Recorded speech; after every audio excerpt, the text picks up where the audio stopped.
All right, Doctor. Let's hear a story. The Sirens of Time. I am taking kind of a head-on plunge into the world of Doctor Who audio around the same time that I'm working on getting caught up on classic Doctor Who. So in addition to those reviews of classic Who, you'll start intermittently getting these of audio ones. I have no set order that I'm doing this in. I have tried to start with some of the earlier ones. I've made a point for now of doing ones that are standalones, and that looks like a lot of the more recent stuff is like it's in 4 parts, or it's a continuous thing over stories, or there's like an ongoing background. I'm not touching any of that. I'm dealing with self-contained stories, and I decided to start with the Sirens of Time. Now, I'm going to really try to avoid talking spoilers in this, because I don't think it's safe for me to assume that people watching this review have already seen it the way that I can usually assume people have with episodes of New Who, certainly, or even classic to a certain extent. So I'm really gonna be not as plot specific with a lot of the things I'm talking about. So this is, I'm gonna try and rein in my normal rambly, just touching on things a little bit. In terms of broad story on this, it's kind of got an interesting structure.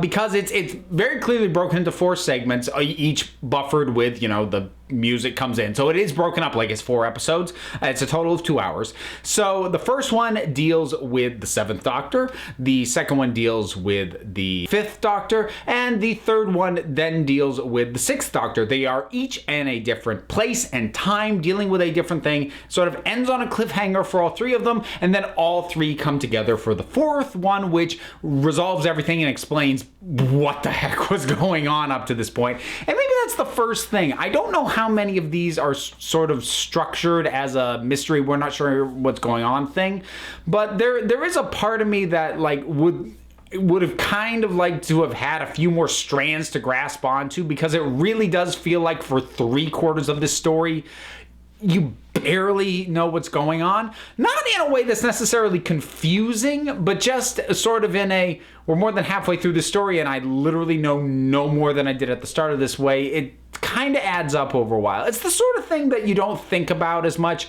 if you sit down and listen, boom, start to finish. I did have to break up my listening of it, and having time in between each episodes, it did kind of bother me a little bit more. And again, it's not bad. I think in a lot of ways, my early reviews of these are going to include maybe not necessarily criticisms, but maybe a slightly dampened enthusiasm, because I'm still kind of getting used to this. I haven't grown up on audio dramas as a thing, so it's not a medium I'm used to. The closest I come to it is listening to podcasts, but I don't listen to narrative podcasts.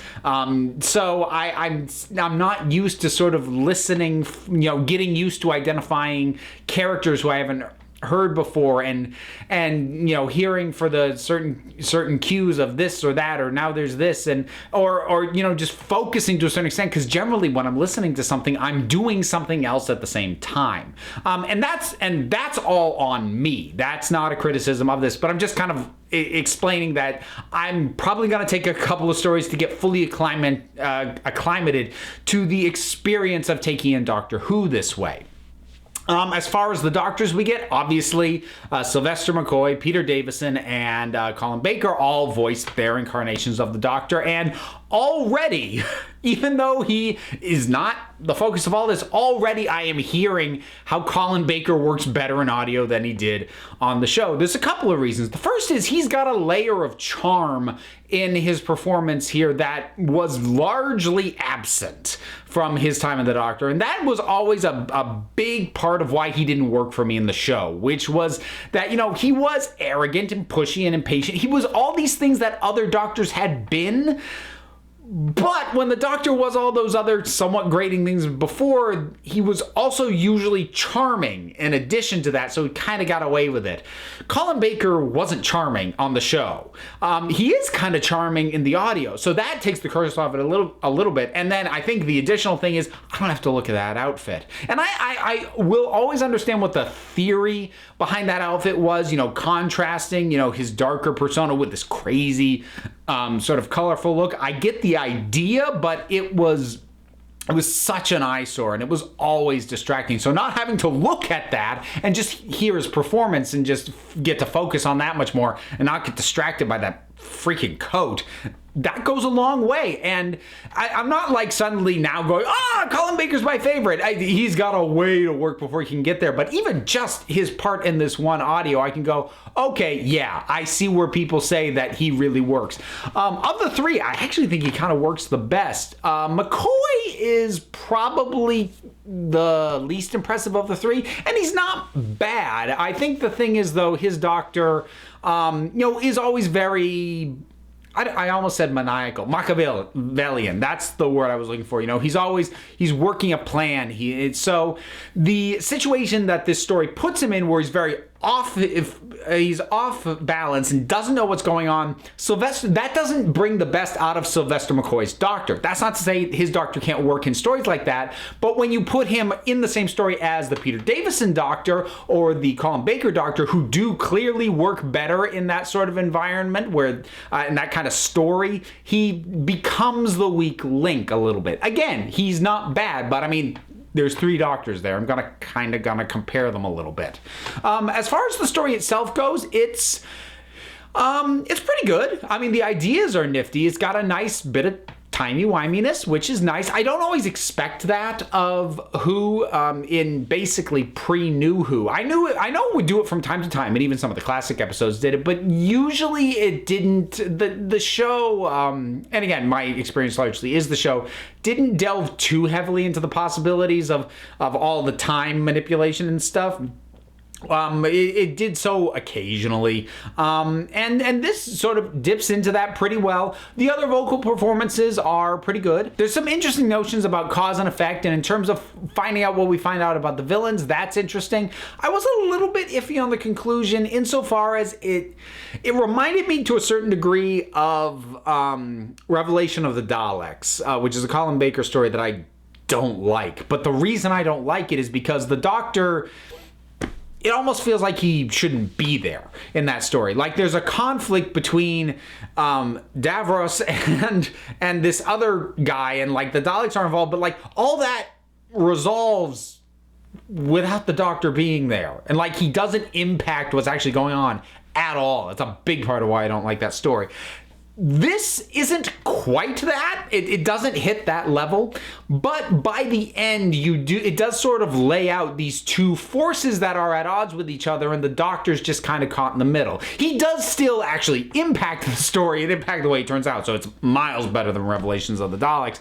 But to a certain extent, he did feel a little bit not passive. Passive's the wrong word, because I mean he's active and he's doing stuff, but he didn't feel as vital to the story as I maybe personally would have liked. That said, the final resolution and how things fully resolved did some nice things in terms of contrasting how the different incarnations of the Doctor behave and kind of how he feels about himself at times. So it didn't dwell on that too much. It could have gotten heavy-handed. So it was a nice note. And so when I mentioned these things that I'm like kind of, nothing derailed the thing. They were just sort of little dips like, oh, that's okay. But then it pulls it together and it was largely okay. So it certainly doesn't leave me going, oh God, I just wasted a ton of money buying all these audio dramas. No, I liked it. I enjoyed it. Apparently written by Nicholas Briggs, who I know for voicing Daleks and Cybermen, and apparently he's a big deal at Big Finish. I think a fair number of the ones I bought are either written by or directed by him or both. So that's my thought on the Sirens of Time. Worth checking out.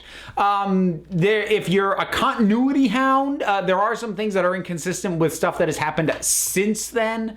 Like just to cite something that isn't a spoiler, like the TARDIS doesn't have the telepathic field where anyone within a certain radius of it can all just understand each other. That isn't a thing yet, but it hadn't become a thing in like the continuity of Doctor Who yet. So if you can accept that certain things that this does are kind of contradicted later on, And I think you do have to kind of accept that the audios are not necessarily 100% canon. You kind of have to take them as their own thing. So if you can make that kind of roll with it, and if you can be used to the format, like I said, I'm still getting used to it, is worth checking out. I enjoyed it. So those are my thoughts on the Sirens of Time. Have you heard it? What did you think about it? Whatever your thoughts are, drop something down in the comments. Let's talk about it. Don't forget to like, subscribe, check me out on Twitter at Council of Geeks. Give a listen to the Council of Geeks podcast. That's available on Apple Podcasts as well as Stitcher Radio. I'm also one half of the Punch Like a Girl podcast. That is a presentation of the Fire and Water Podcast Network. fireandwaterpodcast.com. Links for all this stuff is going to be down below in the description. And until next time, this council is adjourned.